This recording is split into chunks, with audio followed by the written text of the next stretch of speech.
Assalamualaikum warahmatullahi wabarakatuh. Hello everyone, my name is Fadil Muhammad Aziz. I'm from the Accounting Program Study with NPM 2541-2041. Today, and now I will explain about speech in business communication. What is speech? Speech adalah pidato atau penyampaian pesan secara lisan di depan orang banyak dengan tujuan tertentu, seperti memberi informasi, meyakinkan, atau menghibur. Ciri-ciri speech itu ada 4. Yang pertama, disampaikan secara lisan. Yang kedua, biasanya ada pembuka, isi, dan penutup. Yang ketiga, punya tujuan jelas, misalnya mengajak, menjelaskan, atau memotivasi. Dan yang keempat, menggunakan bahasa yang teratur dan mudah dipahami. Contoh tujuan speech ada 3. Yang pertama, memberikan informasi. Yang kedua, mempengaruhi atau mengajak. Yang ketiga, menghibur. 3 jenis berbicara di depan umum. Yang pertama, pidato informatif. Pidato informatif menjelaskan, melaporkan, mendeskripsikan, mengklarifikasi, mendefinisikan, dan mendemonstrasikan. Pidato seperti ini dapat mendorong audiens untuk bertindak atau percaya. Tujuan utamanya adalah menyampaikan fakta, rincian, dan contoh. Yang kedua, pidato persuasif. Pidato persuasif dirancang untuk meyakinkan dan tujuannya adalah mempengaruhi keyakinan atau sikap audiens. Hal ini dapat dilakukan dengan menggunakan kredibilitas diri sendiri untuk memperkuat argumen atau dengan menyentuh emosi, nalar, atau rasa benar dan salah audiens. Yang ketiga, pidato menghibur. Pidato menghibur menggunakan humor untuk mempengaruhi audiens. Seperti dalam pidato setelah makan malam, setelah audiens mulai nyaman, satu ide utama disampaikan. Tetap dengan nada ringan. Dengan catatan, ini adalah bentuk presentasi yang paling sulit karena membutuhkan keluasan dan keanggunan yang tinggi, serta sangat bergantung pada karisma pembicara. Gaya berbicara. Gaya berbicara di sini tuh ada 3. Yang pertama, pembicara dingin. Pembicara dingin menarik perhatian audiens dengan daya persuasi yang tenang dan jernih. Selama presentasinya, segala sesuatu akan teratur dan terkendali. Para pembicara ini biasanya memiliki tujuan yang jelas dan menyampaikan pesan dengan intensitas dramatis. Mereka menggunakan fakta dan angka untuk mendukung apa yang dipresentasikan, dan sifat yang menggambarkan pembicara ini adalah analitis, logis, terarah, rasional, intelektual, dan berwawasan. Yang kedua, ada pembicara panas. Pembicara panas dapat membuat heboh sebuah ruangan. Anda mungkin suka atau tidak suka dengan tipe ini, tetapi tidak ada yang mengabaikannya. Presentasinya cepat dan menggebu-gebu, sering disampaikan dengan tempo bicara yang cepat. Ia dipenuhi adrenalin dan mendorong emosi sampai batas maksimal. Jeda, naik turunnya suara, serta gerakan tubuhnya semuanya dramatis dan memperkuat poin yang disampaikan. Pembicara panas yang bersifat emosional, penuh dorongan, karismatik, impulsif, dan berani. Lalu yang ketiga ada pembicara hambar. Pembicara hambar takut mengambil resiko sehingga mereka tetap biasa-biasa saja dan membosankan, boring. Anda mungkin pernah mengalami pidato yang membosankan. Pembicara hambar aman, tetapi tidak banyak berubah. Karena sangat hambar, resikonya kecil dan mudah dilupakan.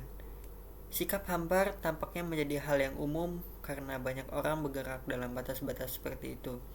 Dan hanya sedikit orang dalam audiens yang akan mengatakan kepada pembicara hambar bahwa ia memang hambar. Pembicara hambar bersifat hati-hati, mudah ditebak, ambivalent, dan membosankan. 4 metode dasar penyampaian. Yang pertama, membaca naskah secara verbatim. Naskah yang dibaca memiliki beberapa kekurangan, kecuali jika orang yang menyampaikan pidato sangat terampil. Pembacaan itu akan terdengar seperti benar-benar dibaca dan kemungkinan akan memiliki nada seperti nyanyian. Membaca naskah juga gagal memberikan kontak mata yang diperlukan untuk menjaga perhatian audiens. Jika Anda kehilangan audiens penuhnya, gunakan cara ini. Lalu yang kedua ada menghafal dan menyampaikan dari ingatan. Berbicara tanpa catatan apapun dalam mengaitkannya dengan ingatannya, hanya sedikit orang yang memiliki daya ingat luar biasa. Jika Anda mampu menghafal seluruh pidato Anda boleh melakukannya. Namun, salah satu kekurangan utama dari menghafal pidato adalah tekanan besar untuk membuatnya benar-benar sempurna. Kekurangan utamanya adalah apa yang terjadi jika perhatian Anda teralihkan dan Anda tidak dapat mengingat apa yang harus dikatakan berikutnya. Mati langkah. Lalu yang ketiga, berbicara spontan. Pidato spontan adalah berbicara dalam sebuah pertemuan dengan sedikit atau tanpa persiapan dan tanpa menggunakan catatan. Bagi banyak orang, ini terasa seperti ujian yang sangat berat. Tetapi sebenarnya tidak harus seburuk itu. Pidato spontan mengikuti 3 aturan dasar. Yang pertama, memiliki sesuatu yang penting untuk dikatakan. Yang kedua, membuat audiens memahami atau percayainya. Yang ketiga, berbicara dengan sederhana, langsung, dan bermakna. Yang keempat, salah satu keuntungan berbicara spontan adalah terdengar alami dan spontan. Berbicara spontan itu mudah selama Anda mengikuti satu aturan, yaitu tahu apa yang sedang Anda bicarakan. Lalu yang keempat, berbicara ekstemporan. Kebanyakan orang akan berbicara secara ekstemporan. Pidato ekstemporan tidak sepenuhnya dadakan seperti pidato spontan. Penyampaiannya mencakup catatan singkat dan dipersiapkan serta dilatih dengan cermat sebelumnya. Namun, pilihan kata yang tepat ditentukan saat penyampaian. Metode ini memiliki beberapa keuntungan, memberi pembicara kontrol lebih besar atas isi pikiran dan bahasa, serta menawarkan spontanitas dan ketegasan yang lebih besar dibanding metode yang lainnya. Metode ini juga memiliki kualitas percakapan yang dicari audiens dari seorang pembicara, yang artinya seberapapun sering Anda menyampaikan pidato itu, bagi audiens baru, pidato tersebut akan tetap terdengar spontan. Anda dapat membangun kontak mata yang kuat, memberi gestur secara alami, dan fokus berbicara dengan audiens, bukan sekedar berbicara kepada mereka. Susunan audiens. Audiens itu apa sih? Cara Anda berbicara kepada audiens sangat bergantung pada siapapun audiens Anda. Yang pertama, atasan. Saat berbicara kepada atasan, ajukan saran daripada menggurui atau mendikte. Dukung semua yang dikatakan dengan fakta. Yang kedua, rekan sejawat. Saat berbicara dengan rekan sejawat, bagikan informasi. Ajak mereka terlibat dalam presentasi dan minta mereka berbagi keahlian serta pengalaman.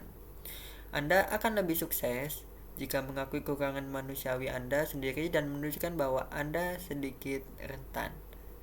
Yang ketiga, anggota tim. Kepada anggota tim, sampaikan fakta melalui contoh. Pastikan Anda menggunakan bahasa kita, bagikan keberhasilan dengan anggota tim dan terima kesalahan bila perlu. Yang keempat, kelompok kepentingan khusus. Fokuskan presentasi pada kepentingan kelompok tertentu. Dekati mereka dengan cara yang persuasif. Yang kelima, kelompok campuran. Jika kelompok terdiri dari gabungan anggota tim dan rekan sejawat, Anda perlu menggunakan kombinasi teknik presentasi agar semua orang dapat terjangkau. Dapatkan perhatian pada beberapa menit pertama dengan menggunakan contoh yang dapat dipahami oleh masing-masing kelompok. Lalu kemudian kerangka persiapan. Sama seperti film atau video yang membutuhkan awal dan akhir yang tepat, pidato di depan umum juga demikian. Bagian awal mempersiapkan pendengar untuk apa yang akan datang. Kesan pertama itu penting, first impression itu important. Awal yang buruk dapat mengalihkan perhatian pendengar sedemikian rupa sehingga pembicara mungkin tidak pernah bisa mendapatkan kembali minat mereka. Bagian tersulit dari presentasi adalah pembukaan. Jika Anda berhasil melewati tahap pembukaan tanpa kesalahan, bagian selanjutnya akan berjalan lebih lancar dan Anda lebih dilihat. Poin-poin utama. Setiap poin utama harus berdiri sendiri dan tidak bergantung pada poin utama lainnya. Gunakan pola kata yang sama untuk setiap poin utama. Seimbangkanlah jumlah waktu yang dihabiskan untuk setiap poin utama. Lalu yang terakhir ada penutup. Penutup mengakhiri pidato dan memberitahu pendengar bahwa pidato akan segera selesai. Hebat adalah seni memulai, kata Longfellow. Tetapi lebih hebat lagi seni mengakhiri. Banyak pembicara merusak pidato yang sebenarnya baik melalui penutup yang terlalu panjang, konyol, atau dirancang dengan buruk. Kalimat penutup adalah kesempatan terakhir untuk menegaskan ide-ide Anda. Mungkin kesimpulan. Kesan akhir Anda kemungkinan akan paling lama tinggal dalam ingatan pendengar. Penutup memiliki dua fungsi utama. Yang pertama, memberitahu audiens bahwa Anda akan mengakhiri pembicaraan. Yang kedua, memperkuat pemahaman audiens terhadap ide-ide sentral Anda. Unsur pidato yang baik.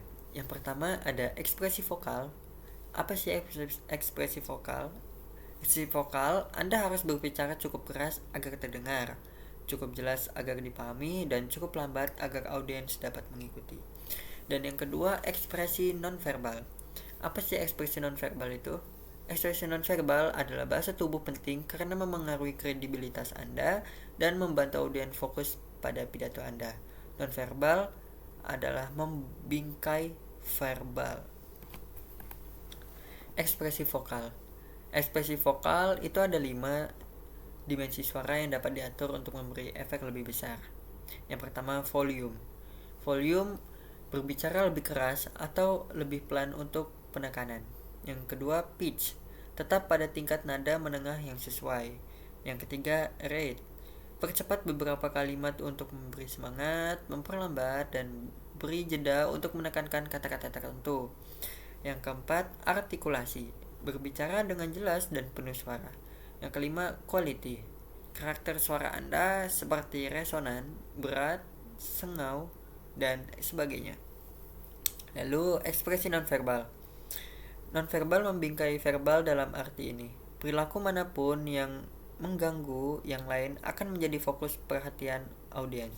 Jika saya bergerak untuk mencari perhatian, mereka akan memberi gestur atau melangkah lalu berbicara. Mereka akan mendengar saya.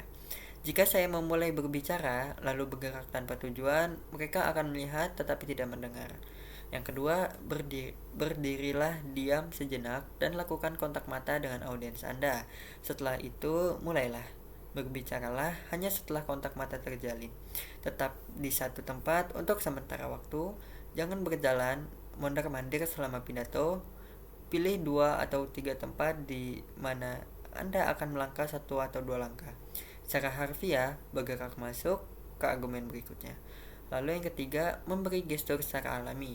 Seperti saat Anda berbicara dengan teman, bebaskan tangan Anda sebanyak mungkin agar hal itu dapat terjadi. Lalu yang keempat, jadikan naskah sebagai teman dengan huruf besar, spasi ganda, dan hanya kalimat lengkap pada satu halaman. Kelima, gunakan podium untuk catatan Anda. Dan yang terakhir, jauhkan tangan dari saku. Sekian, terima kasih. Hanya itu yang dapat saya sampaikan. Semoga dapat dipahami dan bermanfaat untuk kita semua. Saya akhiri. Wassalamualaikum warahmatullahi wabarakatuh.